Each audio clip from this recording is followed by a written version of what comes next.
Olá a todos, nós vamos iniciar agora nossa terceira gravação, nosso terceiro encontro, e a partir de agora a gente vai efetivamente mergulhar no direito previdenciário, né? Nos dois primeiros vídeos, nas duas primeiras gravações, a gente estava preparando o terreno e, enfim, sinalizando o que nos esperava, o que ia ser prioritário e de que maneira a gente deveria se preparar para a disciplina, o que esperar da disciplina.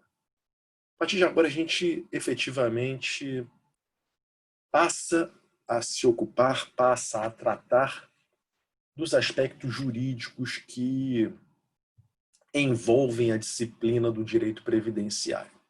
Bom, do que a gente vai tratar ao longo do período, ao longo do trimestre? Nós vamos tratar de uma disciplina que se ocupa de uma determinada política pública. Veja, não é exclusividade do direito previdenciário ser um ramo do direito que trata de uma determinada atividade estatal. Não é exclusividade do direito previdenciário esse perfil. Por exemplo, o direito tributário. O direito tributário é um ramo do direito que disciplina um sistema de normas que tratam da atividade tributária, da atividade fiscal do Estado, da atividade de criação, cobrança, lançamento e tudo que gira em torno das obrigações tributárias, das obrigações que dizem respeito aos impostos, taxas, contribuições de melhoria, empréstimos compulsórios. Salvo engano aqui, professor Jorge Anor, que se ocupa dessa matéria, e o faz muito bem. E, enfim, é um exemplo emblemático de que existem ramos do direito que se ocupam da abordagem sistemática de determinadas funções estatais. O direito penal não está muito longe disso. É um conjunto de regras que falam que tratam, melhor dizendo, da função persecutória do Estado, de condutas que o Estado deve reprimir em nome do bem comum, usando da ferramenta penal, da ferramenta persecutória da repressão ao crime. Enfim, direito previdenciário está nessa seara, na seara de um ramo do direito que trata, que disciplina uma atividade estatal, uma atividade de interesse público, uma atividade de interesse coletivo e uma atividade capitaneada pelo Estado, a Previdência Social. Então, o que a gente vai fazer a partir de agora é delimitar o que é a Previdência Social, como ela é oferecida, como ela é delineada juridicamente e de que maneira a ordem jurídica, especialmente a ordem jurídica brasileira, regula esta atividade, regula esta função estatal. Estamos tratando de um serviço público. A Previdência Social gravita em torno de uma configuração como um serviço de utilidade pública, um instrumento de utilidade pública, uma engrenagem de utilidade e de interesse públicos. Bom, por que existe a Previdência Social e por que o Estado chamou para si a incumbência de prestar serviços previdenciários?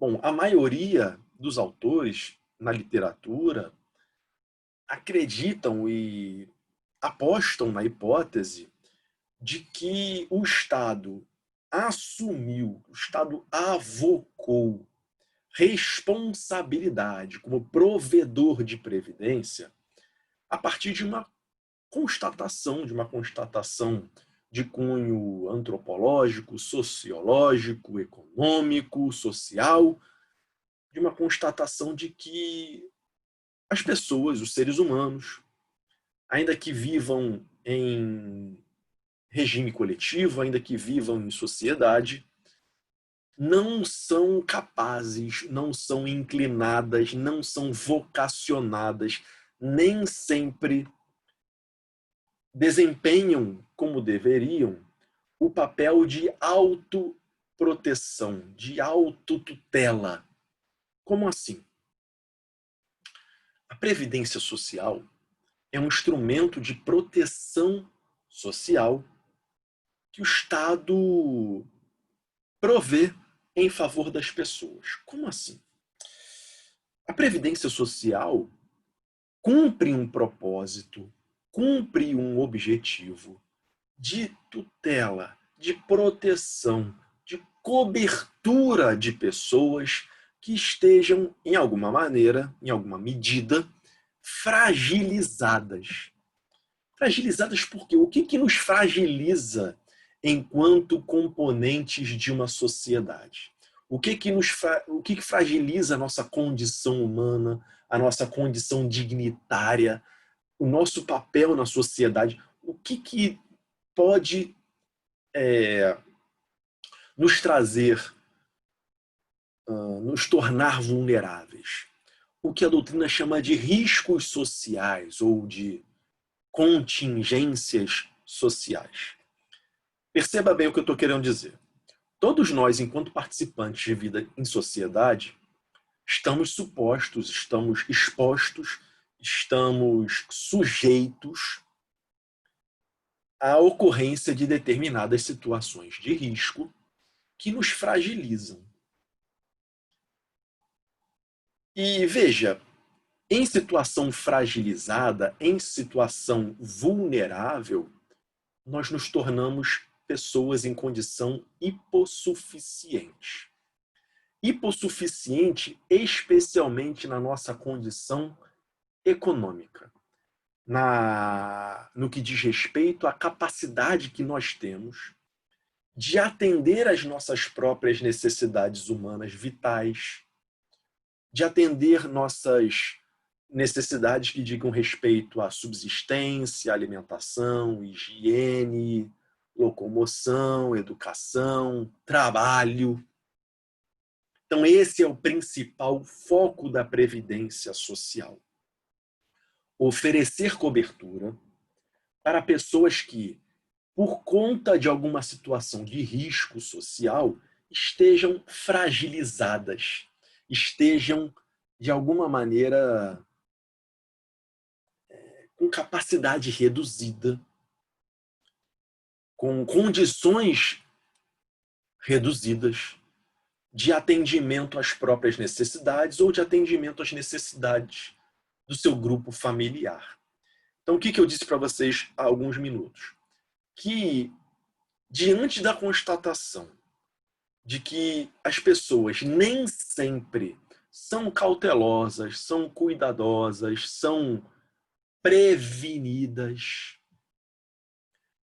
quanto às possíveis ocorrências de situações de risco, o Estado assume o papel de protetor. O Estado assume o papel de provedor. Veja, podia ser de outra maneira? Em tese, poderia. Né? Cada um seria responsável pela formação de uma poupança individual, cada um teria que lidar com seus próprios investimentos, cada um teria que contar com o suporte da sua família, do seu grupo familiar em menor ou maior extensão, para atender suas necessidades, ainda que passando por uma situação de risco.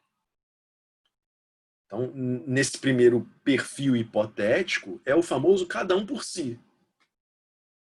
Só que veja, uma engrenagem de tutela individual, de tutela autônoma à moda do cada um por si, deixa quem mais precisa de proteção desguarnecido. Quem é que mais precisa de proteção?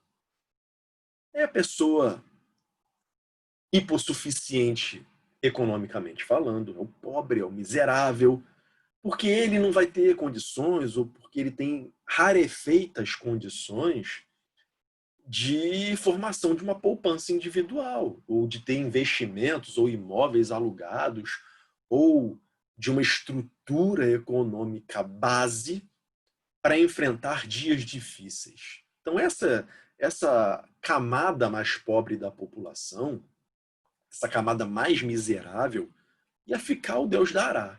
Ia ficar, assim, abandonada à própria sorte. De outra maneira, ou por outro lado, mesmo em se tratando de camadas um pouco mais abastadas, nem sempre os sujeitos têm o cuidado, a precaução, a prevenção, a previdência individual, autônoma, suficiente para lidar com as necessidades eventuais do amanhã. Quantas pessoas você conhece que pensam desde a sua juventude em fazer o seu pezinho de meia para ter uma velhice ou uma idade mais avançada confortável economicamente? Pouca gente tem condição econômica de fazer isso e pouca gente, ainda que tenha condição disso, pensa nisso, reflete sobre isso e se engaja nisso. Então, pensando nessa fragilidade humana, a ordem jurídica impõe ao Estado o papel de provedor. Se os seres humanos individualmente considerados não são previdentes, não têm essa capacidade de antever o futuro e, cogitando uma eventual dificuldade econômica, ter onde se sustentar, ter o seu próprio pé de meia, ter o seu próprio arrimo individual, o Estado vai estender uma mão, vai estender um apoio, vai oferecer um ponto de proteção, um meio de cobertura por meio de algum serviço ou de algum benefício. Isso é fazer previdência social. Esse é o serviço da previdência social e é isso que se deve esperar da previdência social. Proteção. É essa palavra que resume a aula de hoje. Então, daqui até o final do trimestre, daqui até o final do curso, eu quero que você lembre disso. Eu sempre vou repetir isso. Olha, lembra na primeira aula? Eu te disse, estou dizendo agora e vou sempre repetir. Previdência social é algo que só faz sentido se houver um engajamento em torno do propósito de proteger pessoas, proteger seres humanos, proteger vidas humanas e proporcionar para esses seres humanos condições dignas de existência, de subsistência, mesmo quando essas pessoas enfrentam riscos, situações desabonadoras, situações que exponham a sua condição, o seu bem-estar, à vulnerabilidade. Então, todas as teses, todas as normas, todas as teorias, jurisprudência, controvérsias mil a gente vai estudar ao longo do curso. Lembre sempre desse referencial. Volte sempre a esta matriz. A previdência só faz sentido enquanto mecanismo de cobertura de pessoas, de proteção humana.